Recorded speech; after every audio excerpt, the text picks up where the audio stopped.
High, কেমন আছো তোমরা সবাই? আজ আমাদের পুরীতে তৃতীয় দিন আর আজকেই আমাদের ফেরার পালা। সকালে একটু বেলা হতেই আমরা গিয়েছিলাম সি বিচে।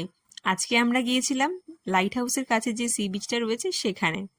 এটা স্বর্গদ্বার বিচের থেকে একটু কম ভিড় হয় আর জলও কিন্তু বেশ উপরে উঠে আসে। এরপর রুমে ফিরে আমরা আবার বিকেলবেলায় বেরিয়েছিলাম সমুদ্র দর্শনে, কারণ আজকেই তো শেষ দিন, এরপর তো বাড়ি ফিরে যাওয়ার পালা।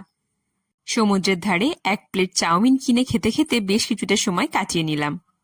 ঠিক সন্ধে 6:30 পৌনে 7টা নাগাদ সমুদ্রের ধারে শুরু হয় আরতি, যেটা হয় একদম স্বর্গদ্বার বিচের কাছেই। আরতি দেখে এবার আমরা ফিরে এলাম রুমে। আমাদের হোটেলের বাইরে একটি মিষ্টি দোকানে দেখলাম গরম গরম রসগোল্লা হচ্ছে, সেখান থেকে এই রসগোল্লা কিনে খেতে খেতে রওনা দিলাম স্টেশনের উদ্দেশ্যে।